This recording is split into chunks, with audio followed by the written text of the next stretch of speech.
बंधुओं, तप की प्रथा सतयुग त्रेता द्वापर में रही, पर कलयुग में लोग तप नहीं करते।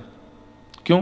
क्योंकि कलयुग में व्यक्ति भजन कर ले वही बहुत बड़ी बात है, नाम कर ले वही बहुत बड़ी बात है, सेवा कर ले वही बहुत बड़ी बात है, तब तो बहुत दूर की बात हो जाती है। सामान्य भगवान का छोटा सा नाम वो बोलने में जब हमको आलस हो जाता है तो तब तो बहुत कठिनाई से होता है। इसलिए भगवान ने हम सबको दो जगह भगवान नारायण के तप विग्रह विराजमान है, एक बद्रीनाथ में, दूसरे मुक्तिनाथ में। वहां भी नारायण तप कर रहे हैं और यहां भी नारायण तप कर रहे हैं। बद्रीनाथ में तप करने का विधान क्यों है, क्यों कर रहे हैं तप? कर्म की पत्नी का नाम है तपस्या। हम कर्म तो करते हैं पर तपस्या नहीं करते, बहुत ध्यान से सुनिएगा। तो भगवान बद्री विशाल वहां तप कर रहे हैं ताकि हम लोग केवल कर्म करें और हमें फल मिल जाया करे, तप ना करना पड़े। बस एक चीज करनी है, क्या? साल में, 2 साल में, 5 साल में एक बार बद्रिकाश्रम चले जाओ। तो उससे क्या होगा कि जो आपके निमित्त भगवान ने तप किया उसका फल आपको मिल जाएगा।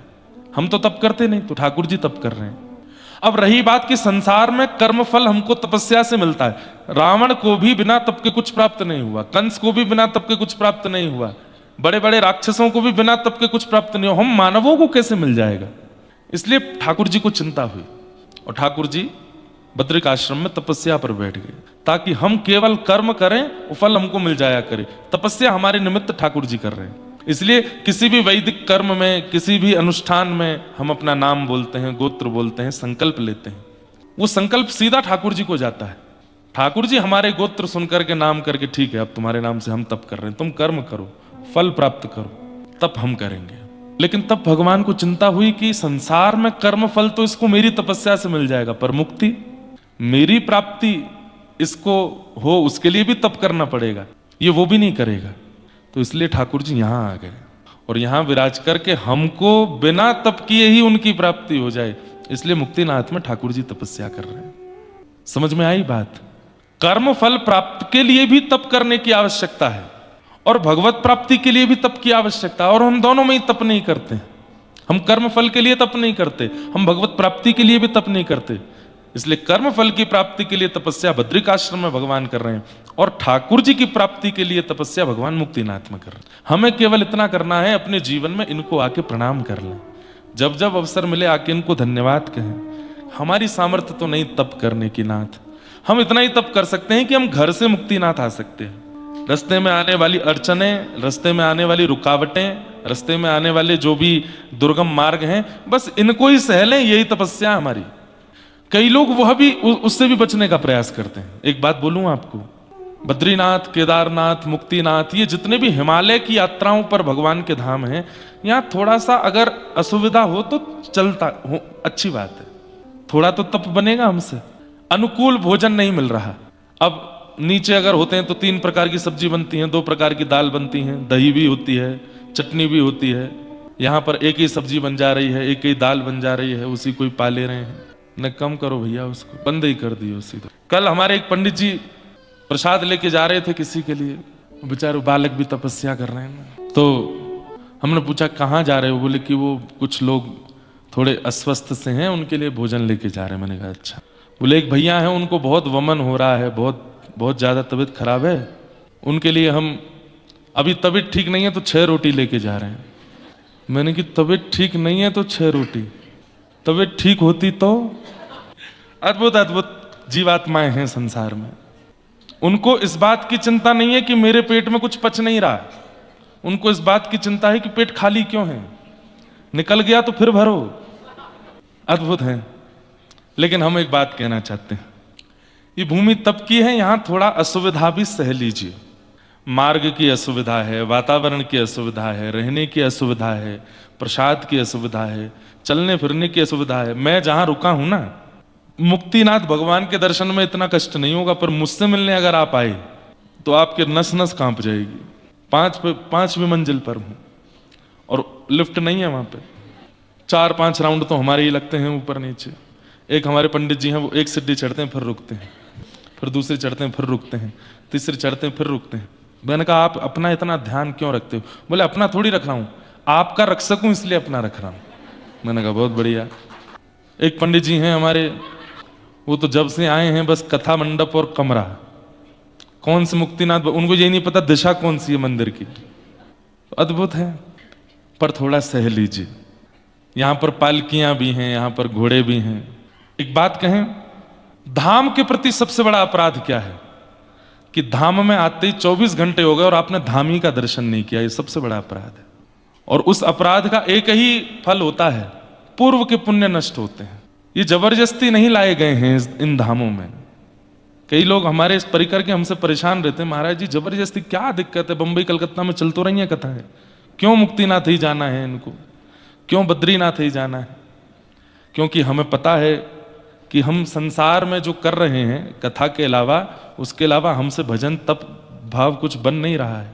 वो बंद होता है तो आपको पता चलता है, अपने आप हो रहा है। अच्छा, तो एक बार देखो हो जाए तो।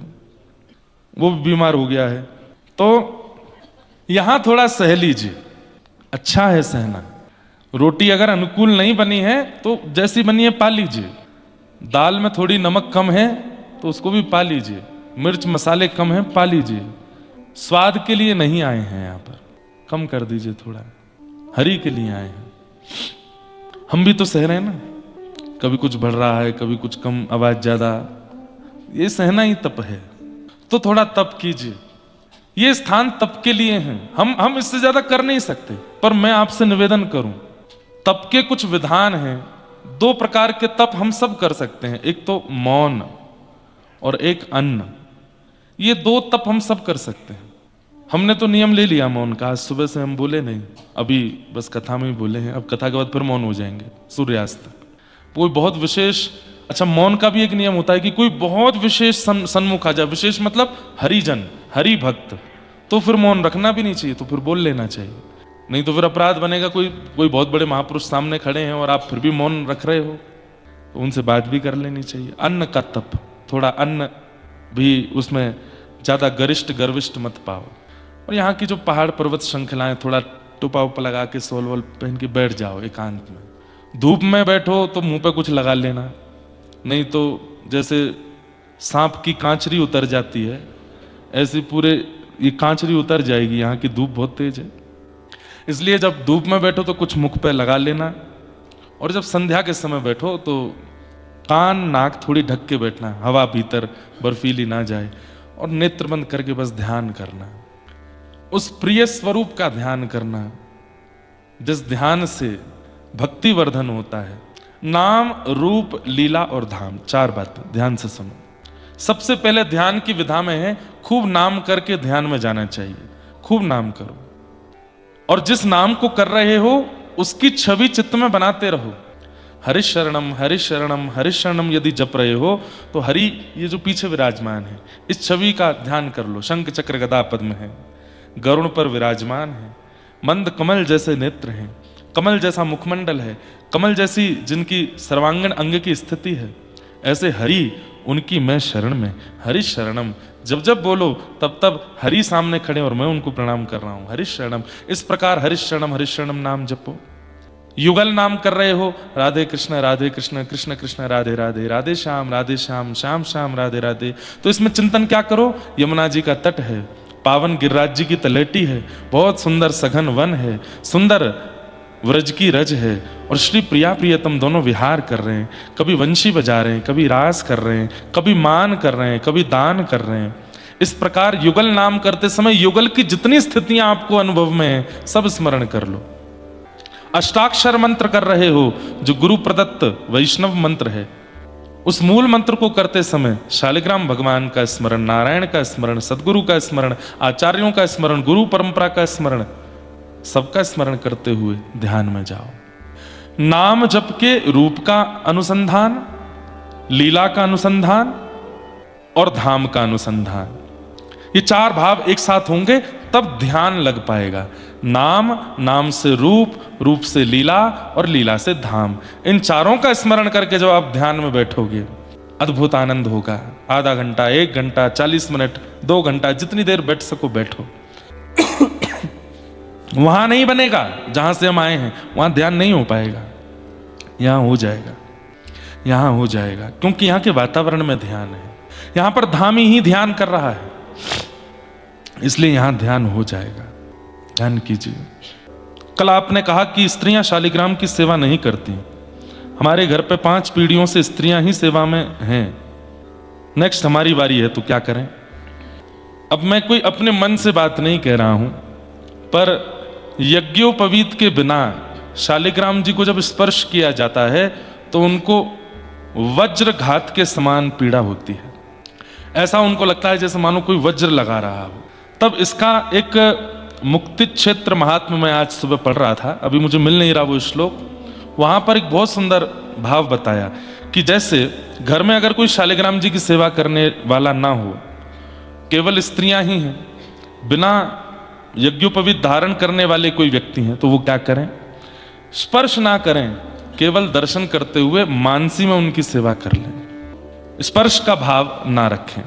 शालिग्राम जी को चित्त में विराजमान करके और वहीं उनका स्मरण कर लें। जय श्री कृष्ण, जय हो, पधारो भगवान।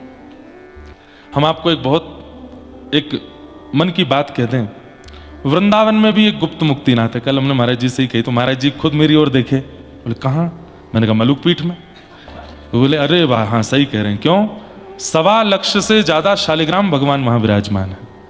आप लोग मलुक पीठ जाएं तो नीचे तो श्री मलुक पीठ बिहारिणी बिहारी जी विराज रहे हैं, ऊपर फिर नाम भगवान विराज रहे हैं प्रथम माले पे, और तृतीय माले पर 1.25 लाख से अधिक। कल हम बता रहे थे ना कथा में कि असुचि स्थान पर एक शालिग्राम जी विराज जाएं तो वो स्थान पवित्र हो जाता है। 12 शालिग्राम विराज जाएं तो 3 कोस तक का स्थान पवित्र हो जाता है। लेकिन 1.25 लाख शालिग्राम विराजमान हो जाएं तो जिस स्थान पर वो विराज रहे हैं उस स्थान का जहां तक परकोटा है, मतलब जैसे वृंदावन है, अब वृंदावन तो पूरा 84 कोस है, तो वो अब जैसे मान लीजिए 1.25 लाख शालिग्राम यदि बंबई में विराज जाए तो जितना बड़ा बंबई है उस पूरे बंबई क्षेत्र में कहीं कीट पतंग भी यदि मृत्यु को प्राप्त होंगे तो उनको मुक्ति प्राप्त होगी ही होगी। इस 1.25 लाख शालिग्राम भगवान के एक स्थान पर विराजमान होने का प्रभाव है। हमारे वृंदावन में मलुक पीठ में 1.25 लाख से अधिक शालिग्राम विराजमान है, साक्षात मुक्तिनाथ भगवान। और ऐसे ही नहीं कि एक जगह रखे हैं, ऐसा लगेगा ऊपर जाएंगे तो जैसे साक्षात शेषनाग विराज रहे हैं और उन पर श्री मुक्तिनाथ भगवान ऐसे पौड़े हैं, ऐसी सुंदर शेषनाग विराजमान, उनके मध्य में शालिग्राम भगवान। और नित्य सेवा होती है, नित्य तुलसी अर्चन होता है, नित्य चंदन तिलक इत्यादि की सेवा पूर्ण रूप से वहां होती है। तो हमारे वृंदावन का गुप्त मुक्तिनाथ है मलुक पीठ। अब की बार कभी आप लोग जाएं तो दर्शन करना शालिग्राम भगवान के, अद्भुत है। तो आज मुक्तिनाथ में हमारे परम पूजनीय श्री दीनबंधु दास जी महाराज और परम पूजनीय श्री अनुराग दास जी महाराज, आप दोनों का मंगलमय दर्शन हुआ। आपको बारंबार प्रणाम करते हैं, वंदन करते हैं। हमारे पूज्य महाराज जी, उनकी परम कृपा आप दोनों के ऊपर है और आपके स्पर्श से महाराज जी की महक आने लगती है, महाराज जी का ही अनुभव होने लगता है। महाराज जी तो यहाँ आने से पूर्व आशीर्वाद दिए, पर यहाँ आकर के आप सबका अनुभव मिला तो लगा कि महाराज जी ही आपके रूप में यहाँ आ गए हैं। तो हम लोग निवेदन, आपका जो भाव था कि महाराज जी हमारे यहाँ तो 5 पीढ़ियों से स्त्रियां सेवा कर रही हैं शालिग्राम भगवान की, अगला नंबर आपका है। तो आज ही हम पढ़ रहे थे सुबह, तो वहाँ स्पष्ट था कि वज्रपात के समान कष्ट होता है शालिग्राम भगवान को अगर कोई बिना यज्ञोपवीत धारण किए उनका स्पर्श करे। कहीं कहीं करा देते हैं माताओं को भी यज्ञोपवीत धारण, अब उसके पीछे क्या रहस्य है, क्या बात, वो बड़े लोग सब संत जन जाने। माताओं को तो और सरल कर दिया ना, वहां पर लिखा था कि अगर परिवार में कोई यज्ञोपवीत धारण नहीं करता है और शालिग्राम भगवान की सेवा नहीं हो पा रही है तो बहुत सुंदर विधा है, बोले क्या, स्पर्श मत करो, शालिग्राम भगवान को निहार करके चित्त में धारण करके वहीं मानसी सेवा कर लो, वहीं मानसी अभिषेक कर लो, वहीं मानसी चंदन लगा दो, वहीं मानसी पुष्प। अब आप कहोगे महाराज जी हमारे मन को संतुष्टि नहीं मिल रही है। देखो भैया, हमारे आचार्यों ने मानसी सेवा को प्रत्यक्ष सेवा से बहुत अधिक बताया। लोग प्रत्यक्ष सेवा तो कर लेते हैं लेकिन मानसी सेवा नहीं बन पाती, क्योंकि मानसी सेवा उसी की बन पाएगी जिसका अंतःकरण बहुत पवित्र होगा। अब प्रत्यक्ष में तो आप लड्डू गोपाल को खूब सजा लो, खूब श्रृंगार कर लो, खूब माला बन, लेकिन कहें कि चलो नेत्र बंद करके अब ध्यान करो, तो नेत्र बंद करके ध्यान करने में तो कुछ पानी पूरी दिख रही है और दुनिया भर के सामग्री दिख रही है, दुनिया भर के विषय वासना व्यसन दिख रहे हैं।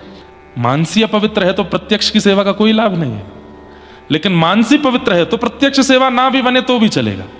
तो वहां पर लिखा कि जो यज्ञोपवीत धारण नहीं करते और जो माताएं बहनें हैं दो स्थिति बताई गई है, मैं दूसरी बताना नहीं चाह रहा था लेकिन बता देता हूं। प्रथम कि वो मानसी सेवा करें, दूसरा या फिर उनकी स्थिति ऐसी पहुंच गई हो जैसी कर्मा बाई, या फिर जैसी स्थिति पहुंच गई हो जैसी सबरी, जैसी मीराबाई, या तो उस स्थिति में पहुंच गए हो जहां पर देहाभिमान शून्य हो गए हो। देहाभिमान शून्य क्या होता है? देहाभिमान शून्य क्या होता है? अब बैठे हैं, बैठे बैठे ऐसे बैठ गए, इसका मतलब क्या है? देह अभिमानी है। हम देह अभिमान से शून्य नहीं है। हमारे घुटने ने अभिमान किया कि मुझे पीड़ा हो रही है, थोड़ा कंफर्टेबल करो, हम ऐसे बैठ गए। बहुत सूक्ष्म देहाभिमान। देहाभिमान क्या है? बैठे बैठे कमर दर्द हो रही है, पीछे कोई मसनद लगा दो, ये क्या हो गया? देहाभिमान। प्यास लग रही है, पानी पिलाओ, गर्म नहीं थोड़ा ठंडा पिलाओ, देहाभिमान। सब्जी में थोड़ा नमक डालो, दाल में नींबू निचोड़ो, थोड़ा सा घी और डाल दो, हाँ अब आया स्वाद, देहाभिमान। देह की प्रत्येक इंद्रियां अपनी अनुकूलताएं खोजती रहती हों, उसी को देहाभिमान कहते हैं। और उससे जब व्यक्ति शून्य हो जाता है तब वह सब वेद विधियों से ऊपर उठ जाता है, तब वह सेवा कर सकता है। हम देहाभिमान शून्य तो नहीं हुए, हम कैसे सेवा कर सकते हैं? इसलिए मानसी सेवा करो, शालिग्राम भगवान की मानसी सेवा करो, अगर यज्ञोपवीत धारण नहीं है तो, और माताएं बहनें सेवा में है तो। बाकी घर में यदि यज्ञोपवीत धारण करने वाले कोई भैया हैं, वो शालिग्राम जी की सेवा सबसे ज्यादा सरल। पूज्य महाराज जी की कथा हम सुन रहे थे, क्या कह रहे? धो के पी लो, दिखा के खा लो। शालिग्राम भगवान को धो के चरणामृत पी लो और नैवेद्य दिखा करके प्रसादी करके पालो, बस, इससे ज्यादा कुछ नहीं करना। श्री शालिग्राम भगवान की सेवा बड़ी सरल है, बस ये एक छोटा सा नियम है, इसको तो पालन करना पड़ेगा। तो आपकी जो भावना है उसका हमने उत्तर दे दिया है। अब देखिए कितनी विडंबना है संसार की कि सरल नियम बता रहे हैं तो मजा नहीं आ रहा है, सरल नियम बता रहे हैं तो आनंद नहीं आ रहा है। कठिन बताओ हमको। अभी कोई व्यक्ति बड़ी पीड़ाओं से युक्त हो जाए, उसको कह दो कि भाई तुम एक काम करो, अष्टाक्षरी किया करो, द्वय मंत्र किया करो, महामंत्र किया करो, विजय मंत्र किया करो, कुछ नहीं करना है, 8 माला करो, बस सब मंगल में होगा। लेकिन उसी को कह दो मंगलवार के दिन सुबह सुबह उठना 3 बजे, कोरे कपड़े पहनना, और फिर क्या करना है? बोले 4 बजे ठीक, कोई देखे ना, देख लेना चारों तरफ नजर घुमा के, कोई देखने ना पावे, सामने कोई पीपल का पेड़ हो, नीम का पेड़ हो, उनको प्रणाम कर लेना। उसके बाद उत्तर दिशा में मुख करके बैठना, आसन बिल्कुल शुद्ध होना चाहिए, उस पर बैठ करके फिर विजय मंत्र करो, फिर महामंत्र करो। अब आपने इतने नियम बता करके बना दिया तो उसका इंटरेस्ट जग जाएगा। सीधे सीधे बोल दो कि भगवान नाम गाओ, नहीं रुचि बनेगी, लेकिन उसको घुमा फिरा के बहुत सारे ये विशेष दिन पर इतने बजे ही होना चाहिए, ऐसे ही होना चाहिए, इतना ही होना चाहिए, तो उसको आनंद आने लगता है। तो उसको लगता है कि हाँ ये महाराज जी पढ़े लिखे हैं, ज्यादा जानकार हैं। क्यों ऐसा है? कितना अच्छा है, बढ़िया प्रेम से मानसी सेवा करो, स्पर्श ही नहीं करना, खर्चे ही नहीं करना, सामग्री ही नहीं लानी, नेत्र बंद करके वहीं सेवा कर लो। लेकिन अब लोगों को लगेगा इसमें मजा नहीं आ रहा है, हमको प्रत्यक्ष सेवा बताओ। प्रत्यक्ष सेवा के लिए तो यज्ञोपवीत वाले ही कर सकते हैं। फिर आपने कहा कि जैसे आपने कहा था कि एक भक्त की वजह से 21 पीढ़ियां तर जाती हैं, किंतु कुंभन दास जी अपने पुत्रों में 7 पुत्रों में से 1.5 पुत्रों को ही भक्त मानते थे, अपना मानते थे, तो क्या उनकी बाकी की पीढ़ियों में भक्त नहीं हुए? चतुर्भुज दास जी को छोड़कर इस तुच्छ की शंका का निवारण करें। क्यों नहीं हुए? कुंभन दास जी के अब आगे का वंश हमने देखा नहीं है, हुए तो होंगे, उनकी कृपा से भक्तजन तो हुए ही होंगे। और बाकी सबसे बड़ा प्रमाण यह है कि कुंभन दास जी के कुल में हुए नहीं हुए वो बात छोड़ो, कुंभन दास जी का चरित्र सुनकर के और उनके भाव सुनकर के कितने भक्त हो गए, कुंभन दास जी के पदों को सुनकर के कितने चित्त में भक्ति आ गई। तो 21 पीढ़ियां केवल वही थोड़ी होती हैं जो रक्त संबंधित जन्म ले रहे हों, पीढ़ियां तो उससे भी चलती हैं। गोस्वामी तुलसीदास जी का पालन करने वाले, नित्य मानस जी का पाठ करने वाले, क्या गोस्वामी जी उसको अपनी पीढ़ी का नहीं मानते होंगे? ये हमारी वंश का है भैया, ये हमारी प्रणाली से ही चल रहा है। सूरदास जी के द्वारा बताए गए भक्ति प्रणाली को पालन करने वाला वो सूरदास जी के वंश का ही माना जाएगा। तो वंश केवल रक्त संबंधित नहीं होता, संसार में होता है रक्त संबंध से वंश, लेकिन भक्ति में तो कई बार भजन प्रणाली का पालन करने वाला भी उसी वंश का माना जाता है। ये इस वंश के हैं भैया, ये उसी वंश में भक्ति करते आए हैं।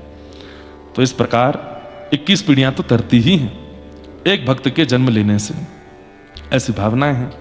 कल हम लोगों ने महात्मा की चर्चा सुनी, आज से प्रथम स्कंद में प्रवेश करते हैं और फिर वहीं आगे की चर्चाओं को आनंद से श्रवण करेंगे। भागवत जी का प्रथम श्लोक है, सत्यम परम धीमहि। उस परम सत्य का मैं ध्यान करता हूं। कौन है परम सत्य? बोले जन्माद्यस्य तोन्वयाद इतरतः, जो जन्म मृत्यु आदि के इन संसर्ग चक्रों से अन्वयाद इतरतः अलग हैं, जो इस संस्कृति में कभी पढ़ते नहीं, परंतु इस पूरी संस्कृति के जो अधिष्ठाता है। जन्म उन्हीं की सोचने से होता है, मृत्यु उन्हीं की सोचने से होती है, सृष्टि उन्हीं के चिंतन से चलती है, पर इसका उन पर कोई प्रभाव नहीं है। कृष्ण परक अर्थ करते हुए हमारे आचार्य चरण कहते हैं, जन्माद्यस्य यतोन्वयाद इतरतः, जो परमात्मा जन्म लेते ही अन्वयाद इतरतः कहां चले गए? बोले गोकुल चले गए, अपने माता पिता को छोड़ के यशोदा मैया के पास चले गए। और वहां क्या किए? चार्थे स्वविज्ञ स्वराट, जो सब जानते हैं, अविज्ञ हैं, अनविज्ञ नहीं है। ठाकुर जी को सब पता है, आप किस भावना से आए हो, कहां से आए हो, किस मन से आए हो, किस स्थिति से आए हो, उनको सब पता है, उनको बताने की आवश्यकता नहीं है। मैं मुक्तिनाथ आया हूं, कैसे कैसे आया हूं, किन किन विचारों को लेकर के आया हूं, यहां आकर के किन किन प्रकार के विचारों में हूं, ये सब जिन्हें पता है। चार्थे स्वविज्ञ स्वराट, जो अविज्ञ हैं, जय हो, अविज्ञ हैं, अनविज्ञ नहीं है। पूतना रूप बदल करके आई, पर देखते ही पहचान गए कौन है? राक्षसी है, और तुरंत अपने नेत्र मूंद लिए, नहीं देखा उसकी ओर। जो दृष्टि की अधिकारिणी नहीं है उसको नहीं देखेंगे। चार्थे स्वविज्ञ स्वराट, अविज्ञ हैं। एक बहुत सुंदर कथा आती है कि ठाकुर जी को बिन बताए सब पता है। इस पर विश्वास बहुत जल्दी नहीं बन पाता हम लोगों का। ये स्वभाव बन गया हम मानवों का कि मंदिर जाके हमको लगता है कि एक बार तो बता चले इनको कि ये पीड़ा है।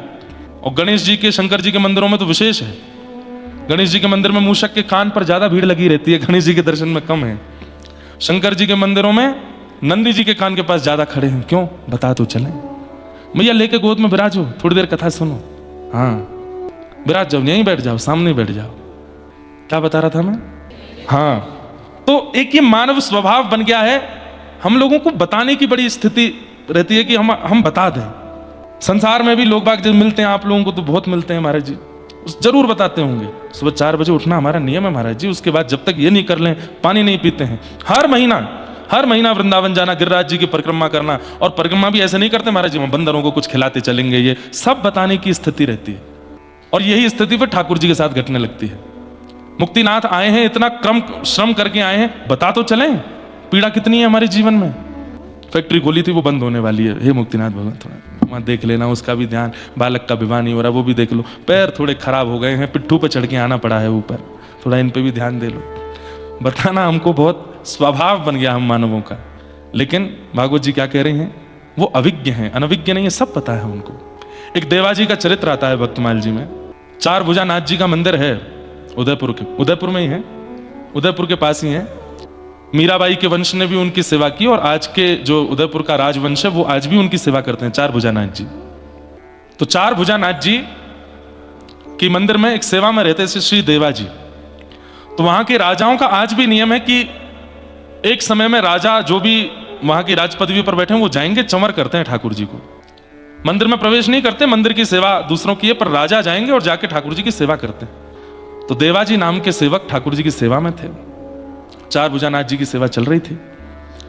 तो राजा का रोज का नियम कि शयन आरती में आना, चंवर करना, और फिर उसके बाद ठाकुर जी की शयन से पूर्व की माला और बीड़ा प्रसादी राजा को दी जाती, वो लेके जाते थे। राजा ने कह रखा था कि मैं राजवंश का हूं, और कई बार ऐसे कार्य होते हैं कि मैं कभी कभी आने में विलंब हो जाएगा, तो आप ठाकुर जी की सेवा नियमित रूप से करना, मेरी प्रतीक्षा मत करना।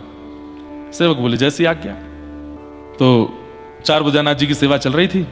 आज राजा को आने में विलंब हो गया और आरती का समय हो गया, तो देवाजी ने आरती की।